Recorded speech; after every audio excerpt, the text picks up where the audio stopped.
1984년 10월 24일에 지금 이 브레멘에서 한 22km 떨어져 있는 오스터홀트 션백이라는 도시에 교회를 또 시작한 그 해에는 우리 교회에 목사님이 계시지 않아서 하노버 한민교회에 계셨던 목사님이 하노버 한민교회가 끝나고 우리 교회로 와서 예배를 드리고 그리고 목사님이 주무시고 다시 하노버로 돌아가시고 이런 일을 오랫동안 하시다가 이제 하노버 한민교회에서 목사님이 사임을 하시고 우리 교회로 이제 정식으로 1대 목사님이 지금 전라도 쪽에서 그 목회하시는 정원호 목사님 오신 그같이 목사님이신데 그분이 이제 오시면서 히든도르프의 교회에 오면서 거기서 이제 교회를 하고 그러다가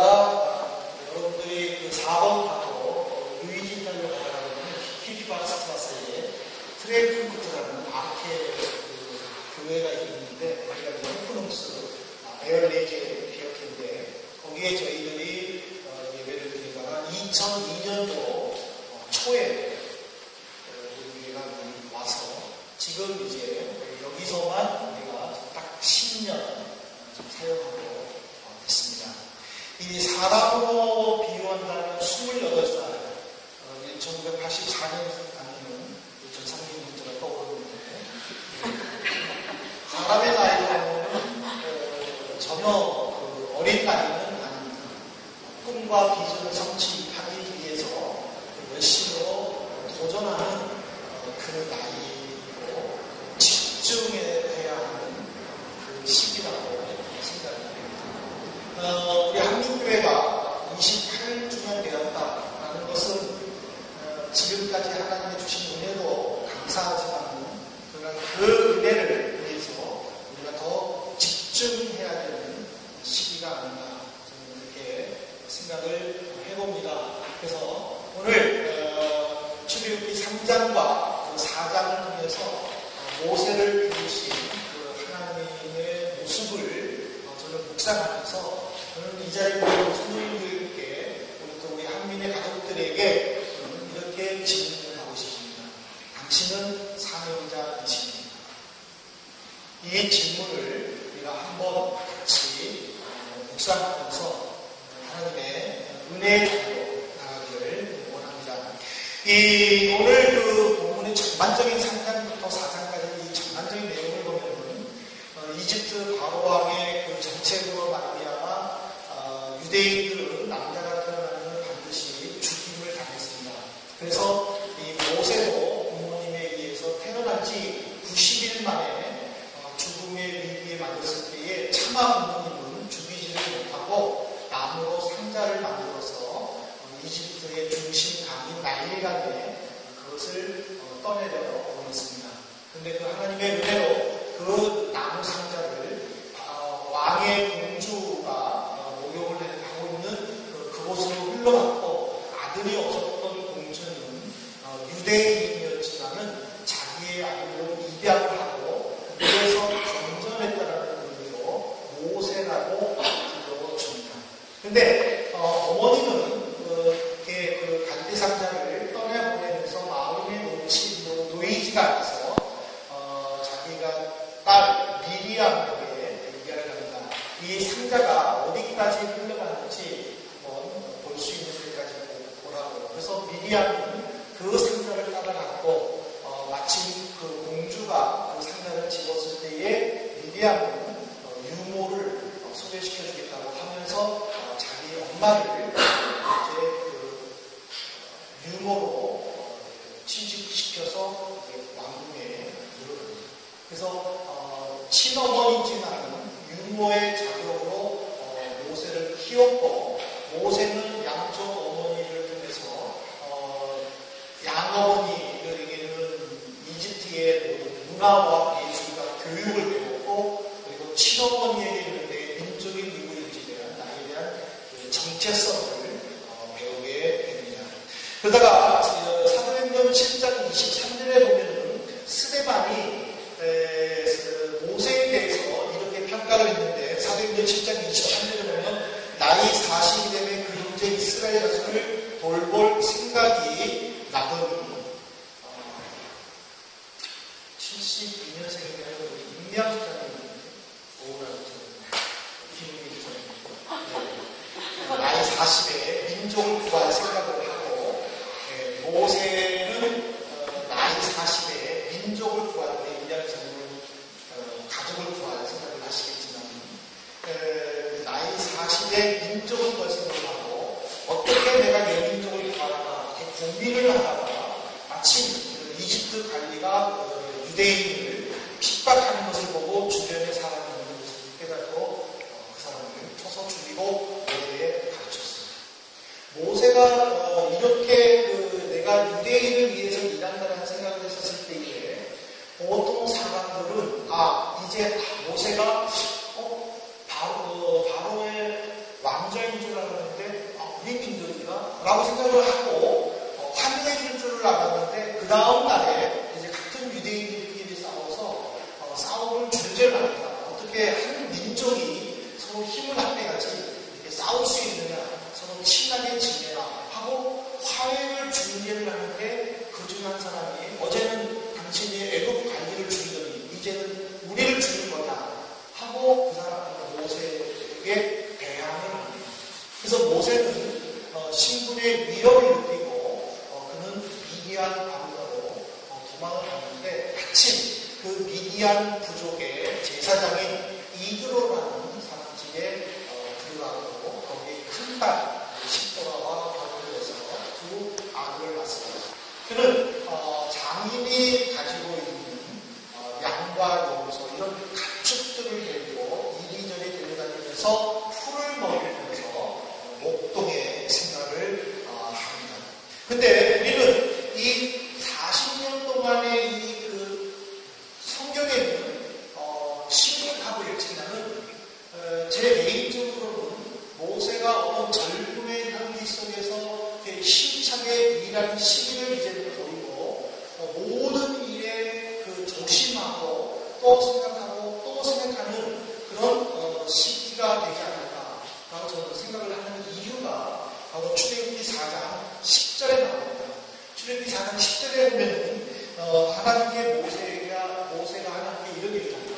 오 주님, 나는 본래 말을 잘하지 못하는 자입니다. 주께서 주의 종에게 명령하신 후에도 그러하니 나는 입이 뻣뻣하고 혀가 둔합니다 하고 뺍니다. 그는 충분히 하나님으로부터 기적을 받고 그는 충분히 하나님으로부터 내가 너를 민족의 지도자로 세우겠다라는 말을 들었음에도 이렇게 자기 스스로를 비하시키면서 하나님의 일을 하지 못하겠다라고 말하는 그 이유는 그는 40년 동안 한 번도 40년 전에 일어났던 그 일들을 결코 잊지 않고 마음속에 담아두고 있었다는 것을 의미하고 있습니다. 왜냐하면 하나님 모세 입장에서 하나님 좀 섭섭할 수 있었을 것이잖아요. 왜냐하면 나이 40에 그는 왕자의 신분이었습니다. 그는 자기가 가지고 있는 군인상이 있었습니다. 자기가 가지고 있는 권력도 있었습니다. 만일 이 시기에 하나님이 자기를 불러주셨다면 정말 자기가 가지고 있는 모든 힘들을 쏟아부어서 이스라엘을 이집트의 압박에서 헤어나올 수 있도록 만들어줄 수 있었는데 지금 아무것도 없는데 지금 그는 목동이었습니다. 그는 그냥 단순히 몇 마리 되는 양을 키우고 있는 이 목동인데 내가 어떻게 이스라엘의 지도자가 될 수 있는가 그는 그렇게 생각할 수 있었을 것입니다. 그래서 그는 하나님께 못한다라고 말을 했습니다. 그러나 그 이후에 하나님은 그를 훈련시켜서 이제 민족의 지도자로 세우고 이집트의 해방에서 나온 모습을 우리는 9장과 10장을 통해서 우리는 깨닫게 되는데 저는 하나님께서 모세가 아무런 힘이 없을 때에 약하고 연약할 때에 그를 부르시는 이유가 무엇일까 세 가지로 살펴보면서 제가 먼저 도전을 받았고 도전받은 내용을 우리 선생님과 함께 나누면서 우리들도 모세와 같은 믿음의 땅이 이 자리에서 나타나기를 진심으로 소망을 합니다. 첫 번째로 하나님은 모세를 부르셨을 때에 단순히 부르시는 것이 아니라 사명감을 주셨다는 사실입니다. 출애굽기 3장 5절에 보면 하나님이 모세에게 말합니다. 여기에 가까이 오지 말라. 내가 선 곳은 거룩한 땅이니 내 발에서 신을 벗어라. 이제 하나님께서는 이스라엘 백성들을 구원하기 위하여 계획을 가지시고 그리고 모세를 부르신 후에 모세에게 제일 먼저 요구하는 것이 무엇이냐면 신을 벗어라 하였습니다. 이 신을 벗는다는 뜻은요 크게 두 가지 의미가 있습니다. 첫 번째로 이 신을 벗는다는 것은요 안으로 들어간다는 의미를 가지고 있습니다. 어느 누구도 집안에 들어갈 때에 신발을 신고 들어가는 경우는 거의 없을 겁니다. 우리는 영화에서 보면 서양 사람들이 신발 신고 침대까지 올라가는 걸 보면서 우리나라 사람들은 신발 신고 침대까지 올라간다고 생각을 할 수는 있겠지만요. 제가 우리 한국 가족들 신방할 때를 보면요. 꼭 실내화로 그리고 실내화로 바꿔 신도록 요구를 합니다. 이 말은 무슨 말이냐면 어느 민족, 어느 누구도 전부 다 손님들 초대했을 때에 손님들에게 실내화로 바꿔 신도록 요구한다. 신발을 벗도록 요구. 신발을 벗는다는 것은 안으로 들어가는 것이고 또 교제를 하는 것입니다. 내가 초대를 받았는데 신발 벗기 싫다고 신발을 안 벗고 있으면은 나는 그 집에 들어갈 수가 없고 그 집 주인과 교제를 나눌 수가 없다는 사실. 하나님께서 모세에게 신발을 벗어라 하는 것은 내가 너와 함께 교제를 나누고 싶다. 내가 너와 함께 이야기를 나누고 싶다는 하나님의 초청이었고 모세는 그 초청에 응답하여 발에서 신을 벗었다는 사실입니다. 두 번째로 신발을 벗는다는 것은 신분을 내려놓는다는 의미입니다. 지금은 이제 이런 시기는 없지만은 옛날에는 우리나라도 그랬습니다. 우리나라도 노예나 천민 신분에는 신발이 없었습니다. 그리고 평민들은요 집신을 신었습니다. 그리고 고대 근동에서는 딱딱한 나무로 만든 신발이든지 아니면은 아주 불편한 신발들을 신고 있었습니다. 근데 이제 높은 귀족이라든지 왕족들은 가죽신을 신고 있었습니다. 모세는 왕자였기 때문에 비단 옷에 그리고 가죽신을 신었습니다. 그러나 그가 광야로 도망갔을 때에는 이제 가죽신을 더 이상 신을 수 없었고 그는 비단 옷을 입을 수가 없었습니다. 냄새나는 그리고 뻑뻑한 양가죽을 벗긴 그리고 그것으로 만든 옷을 입었고 또 나무로 깎아서 만든 신발을 신으므로 그는 늘 불편했었습니다. 그가 40년 동안이나 자기 왕국의 생활을 잊어버리지 못했다는 것도 이 현실 속에서는 그는 너무나도 차이가 나는 극과 극의 삶을 살았기 때문인 것으로 우리는 추측할 수도 있습니다.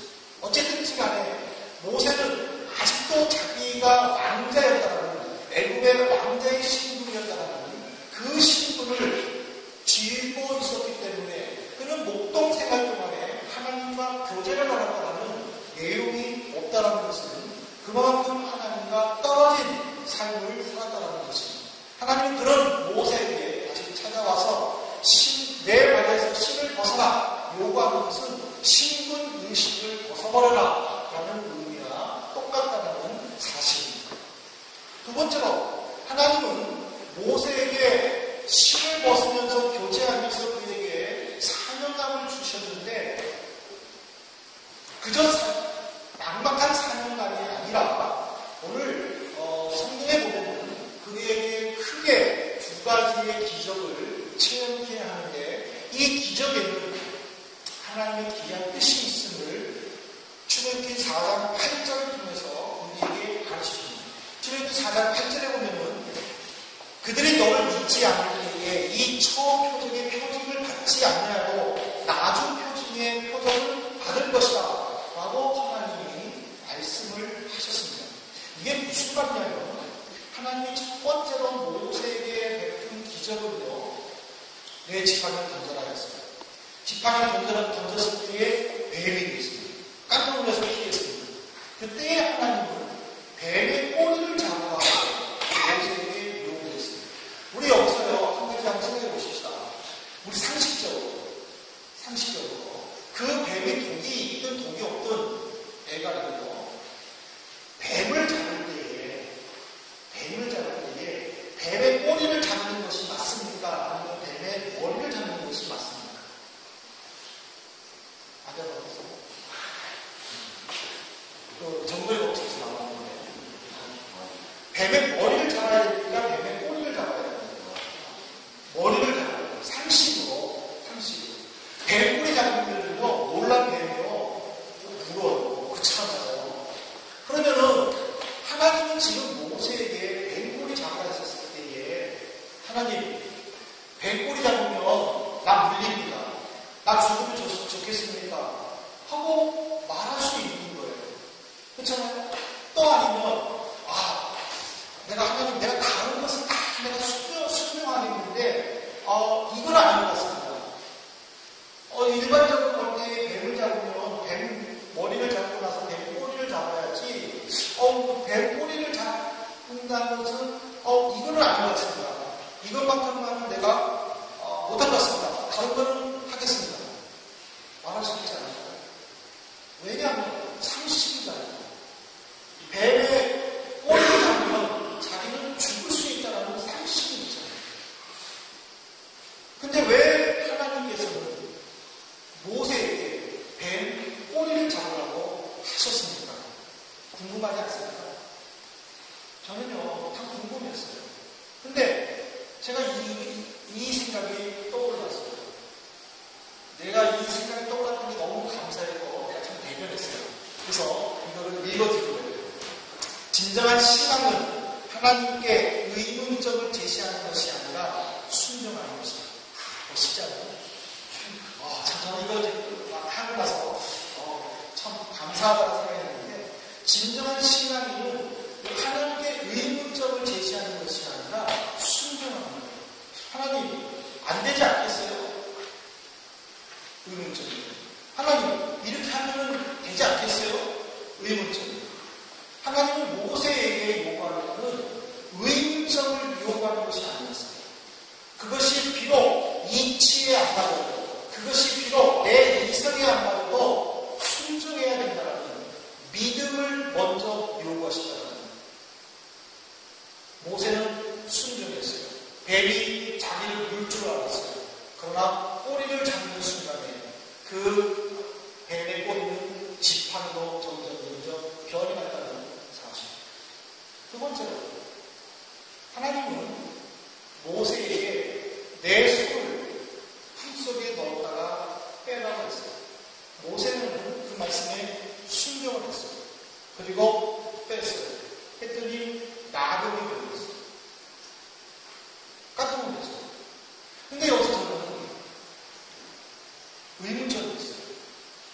왜 그 많고 많은 요구사항이 있어요. 뭐 옷을 벗어날 수도 있고, 아니면 뭐 주거를 벗어날 수도 있고, 여러 가지 요구가 있는데 왜 품에 넣는데, 아니면 그냥 여기에 뭐 종기가 생긴다든지, 아니면 여기 무슨 뭐 주부습진이 생긴다든지, 아니면 손가락이 갑자기 길어졌다든지, 뭐 이런 걸 할 수 있는데 왜 갑자기 또 나병이 걸렸어요? 여러분 궁금하지 않아요? 왜 나병이 걸렸어요?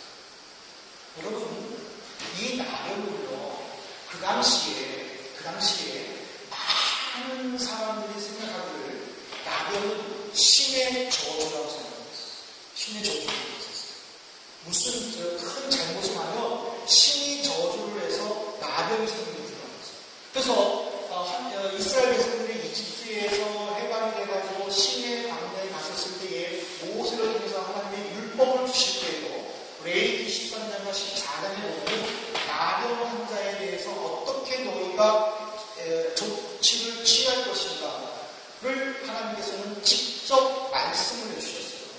이것은 뭐냐면 그 당시에 기본적으로 모든 사람들의 생각이 나병은 신의 저주로 왔다. 그러니까 하나님께서 모세에게 낙엽을 생기게 했다가 낙엽을 고침받게 하는 이유는 뭘까요? 내가 나만이 이스라엘을 해방시킬 유일한 신이다라는 것을 요구해 주셨다는 거예요. 그것은 모세에게 사명감을 줄 뿐만 아니라 분명한 체험을 통해서 모세가 앞으로 누구를 믿고 일을 해야 될 것인가에 대한 분명한 하나님의 자기선언이었다. 근데 모세는요, 보세요. 아까 얘기했던 말씀처럼 나는 못합니다 라고 이야기했다는 사실. 그때에 하나님은 화를 내셨습니다. 근데 화를 내시면서 끝내는 것이 아니라 모세의 입장에서 해결책을 주셨어요. 여러분들 출애굽기 4장 15절을 보십시오. 너는 그에게 말하고 그의 입에 한 말을 주라. 내가 내 입과 그의 입에 함께 있어서 너희들의 행할 일을 가르치리라. 모세는 하나님을 직접 만났어요. 여러분들 어떤 신기한 체험하면은 굉장히 막 신앙이 깊어지는 것 같지 않아요? 그리고 또 주변에 그 이야기를 들으면은 사람들이 막 부러워가지고 나도 그렇게 그런 걸 체험하고 싶다 생각하지 않아요? 근데 모세가 뭐라고 했잖아요. 하나님을 직접 만났잖아요. 그리고 그는 너무나도 신기한 체험을 했잖아요. 그런데 그는 끝까지 못 간다고 얘기를 했어요. 그때 하나님이 모세에게 얘기를 주시면 가서 내 형 아론을 만나라 하고 이야기를 해요. 근데 여기는 또 한 가지 궁금한 것이 있어요. 그게 무슨 궁금한 것이냐면 모세는 과연 형을 알았을까? 여러분 어떻게 생각하십니까? 모세는 과연 형을 알았을까? 알았을까요? 몰랐을까요?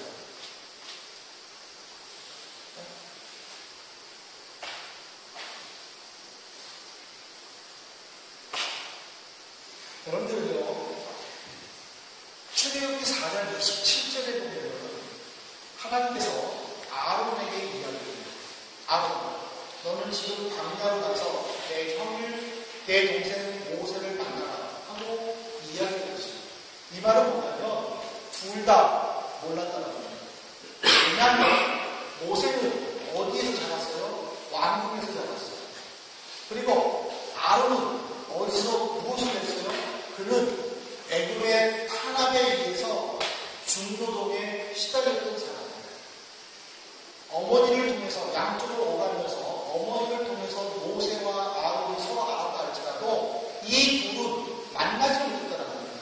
왜냐하면 왕궁에서 살고 또 노예로서 생활하기 때문에 지금같이 사진이 있었으면 엄마가 모세를 사진 찍어가지고 친구들에게 보여주고 엄마가 또 사진 찍어가지고 모세에게 네 형이다 네 아빠가 보여줄 수 있었는데 이때는 사진기도 없었잖아요. 몰랐단 말이에요. 모세는 하나님의 말씀에 궁금했어요. 내 형이 누구지? 어떻게 생겼지? 그 형 말을 잘하나? 능력이 있나? 모든 것이 궁금했었어요. 근데 하나님께서는 모세와 아론에게 서로 만나게 해주셨고 큰 팀이 되게 해주셨어요. 근데 여기서 저는 4장 15절에서 제일 중요한 단어로 하나 문장을 발견했는데 보십시오. 세 번째 줄에 보면요. 내가 내 입과 그의 입에 함께 있어서 내가 하나님이 말씀하십니다. 내가 너와 아론의 입에 함께 있어서 내가 말할 것이다.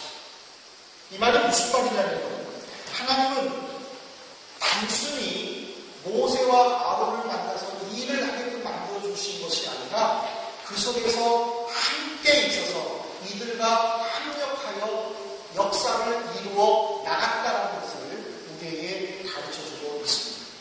드디어 모세는 아론과 함께 아론과 싸웠고 그리고 드디어 이집트를 떠나 가나안 땅으로 향했습니다. 저는 이 이상의 내용을 우리가 함께 살펴보면서 하나님의 뜻에 저는 순종을 하려고 합니다. 하나님께서는요 모세뿐만 아니라 여호수아서 5장 15절에 보면 여호수아에게 또 신을 벗어라고 요구했습니다.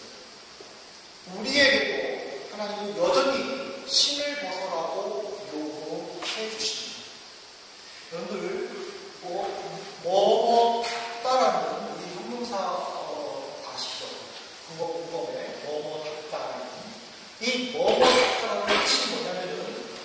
닦다라는 것은요, 앞에 있는 그 글꼴을 꾸며주면서 그 문장을 강조하는 것이 뭐뭐 닦다라는 거예요. 그러니까 우리는 보통 성도답다 또는 예배를 예배답게 드려야 한다라고 이야기를 해요. 성도답다에 있었을 때에 이 답다가 성도를 꾸며주는 거예요. 성도라는 특성을 꾸며주는 거예요. 예배답게 드려야 된다. 예배답게라는 이 답다라는 것은 예배라는 특성을 꾸며주는 거예요. 즉 성도라는 성질과 예배라는 특성을 꾸며줄 때에 이 말은 더욱더 성도다워져야 되고 예배다운 모습을 보여야 된다는 것을 가르쳐주고 있습니다. 근데 우리는 종종 이런 것들 경험하지 않습니까? 지금 급하게 나가야 되는데 물건을 잊어버려가지고 한쪽 신발은 벗고 한쪽 신발은 신고 그리고 벗은 발로 땡땡이 하면서 방으로 거실로 부엌으로 어디로 왔다 갔다 했는 적 없으십니까? 웃으신 분들은 다 그런 경험이 있으신 분들인데 그렇게 하는 이유는 뭐예요? 그 다음 순서를 생각하는 거예요. 잡고 빨리 가야지. 그렇죠? 근데 하나님께서는 신발을 벗어나라고 했습니다. 신발을 벗어나라는 것은 다음 행동을 잊어버려라는 것이에요. 다음 순서를 생각하지 말라는 것이에요. 지금 안 나가면 버스를 1시간 기다린다 하더라도 하나님께서 신발을 벗어나 했으면 1시간 동안 기다린 다음 버스 타나 하더라도 신발을 벗어야 된다는 것을 우리에게 가르쳐줍니다. 하나님은 우리에게 얼마나 많은 기적을 베풀으셨어요. 많은 교회들이 세워지고 없어지고 하는 이 이민교회. 그런데 우리가 이 부대면에서 28년 동안 이곳에 있을 수 있다는 것은 바로 그 자체가 기적이라는 사실입니다. 또 하나님은 우리에게 얼마나 많은 협력자들을 보내주셨습니까? 이민교회의 한계가 뭡니까? 저는 참 많은 생각을 내봤지만 수없이 많은 사람들이 정들만 하면 떠나요. 이제 이분하고 함께 주님의 은혜를 위해서 주님의 영광을 위해서 이래가 하면 떠나요. 그러면 남아있는 사람들은 지쳐요. 그리고 또 오는 사람과 함께 또 어떤 일을 꾸미려고 애를 써요. 그리고 또 이게 하려고 하면 또 떠나요. 이것이 이민교회의 한계예요. 우리 교회에 마찬가지죠. 하지만 지금까지 하나님께서는 우리 교회에 정말 한국교회에 필요한 인물들을 보내주셨고 그분들과 함께 지금까지 많은 일들을 해오고 있고 또 앞으로 할 수 있다는 것을 바로 그것이 하나님의 기적이라는 것을 우리에게 가르쳐주고 있는 겁니다. 근데 우리는 이렇게 하는 것으로만 만족해서는 안 된다는 사실을 더 힘쓰고 애를 써야 된다는 거예요. 여러분들은 여러분들의 일이 바쁘다고 개인적인 영성의 시간을 얼마나 지켰습니까?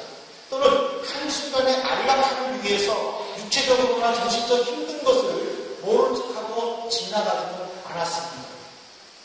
우리는요, 내가 주님을 위해서 최선을 다할 때에 주님이 나를 위해서 최선을 다한다는 사실을 잊어서는 안 됩니다.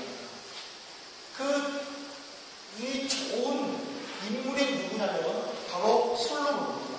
여러분 열왕기상 3장 11절을 한번 읽어보시기 바랍니다.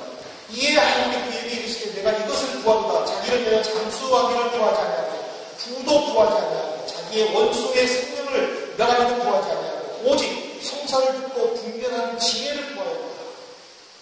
이게 무슨 말이냐면 솔로몬이 이제 왕이 되었어요. 왕이 돼가지고 1천 번제를 드렸어요. 하나님께 번제를 드렸어요. 그리고 이제 잠자는 때에 하나님이 꿈이 나타나는 거예요. 솔로몬, 내가 너를 위해서 무엇을 해주기를 원하느냐 하고 하나님이 질문을 하십니다. 그때의 솔로몬은 내 원수를 죽여주십시오. 아니면 나를 이 세계에서 최고의 부자가 되게 해주십시오. 내가 이 세상에서 제일 오래 살게 해주십시오. 하나도 구하지 않고 하나님 이 백성을 인도할 만한 지혜를 주십시오 하고 기도했었을 때에 하나님이 이 솔로몬의 기도를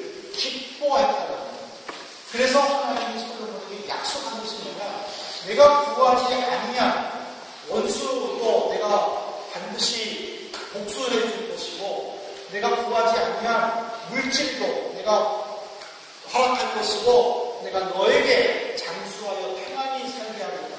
이 세 가지가 응답됐다는 사실. 왜?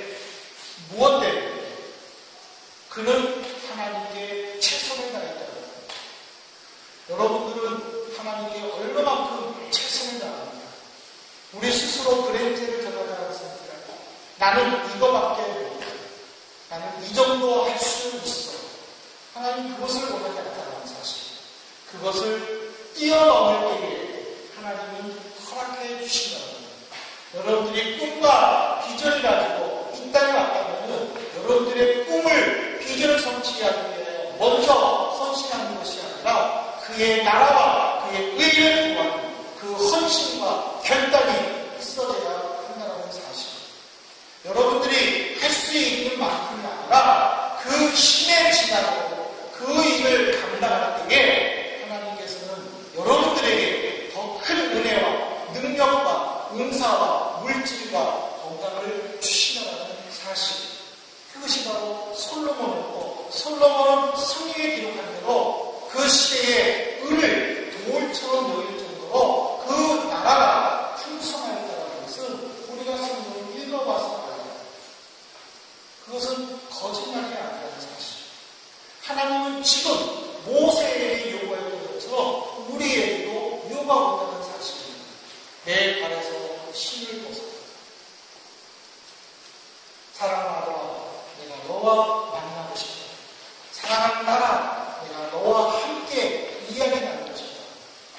오늘 이 시간에 하나님의 이 음성에 우리 순종할 수 있기를 주님의 이름으로 부탁을 드립니다. 이제 말씀을 듣겠습니다. 사랑하는 성도 여러분, 우리도 하나님 앞에서 솔로몬과 같은, 모세와 같은 신앙생활을 하기를 진심으로 소원합니다. 자신만을 위한 삶이 아니라 다른 사람을 위하여 하나님의 영광을 먼저 나타내려는 보다 분명한 비전을 가지시기를 부탁을 드립니다. 우리는 나만을 위한 신앙생활이 아니라 공동체를 위한 삶이어야 되고, 내 꿈을 성취하기 위하여 노력하는 삶이 아니라 하나님의 계획을 성취하기 위해 노력하는 한민의 온 성도들이 되기를 주님의 이름으로 축복을 드립니다. 아멘. 여러분, 이 한 주간 동안 하나님 앞에서 헌신하고 결단하시기를 바랍니다. 주님이 여러분들에게 주시는, 여러분들을 향한 그 꿈과 이루는 복된 성도 되시기를 주님의 이름으로 축복합니다. 기도하시겠습니다. 하나님 아버지, 오늘 이 시간에 모세를 부르신, 그리고 모세에게 깃들을 주신 하나님의 은혜를 생각해 봅니다. 창립 80년을 맞이하여 지금까지 있게 하신 하나님 감사를 드립니다. 이제 저희 온 성도들이 아버지 앞에 모세처럼, 솔로몬처럼 헌신하며 충성하며 결단하며 하나님의 영광뿐만 아니라 하나님이 이루어 주시고자 하는 그 꿈을 성취하는 데에 또 온 힘을 다하는 저희들이 될 수 있도록 인도해 주옵소서. 이 한 주간 동안 우리가 어느 상황에 있든지 이길 힘을 주시고 견디어 나가는 은혜를 주시어서 아버지 앞에 감사의 영광을 돌리는 우리가 될 수 있도록 축복하여 주옵소서. 예수 그리스도 이름으로 기도 올리옵나이다.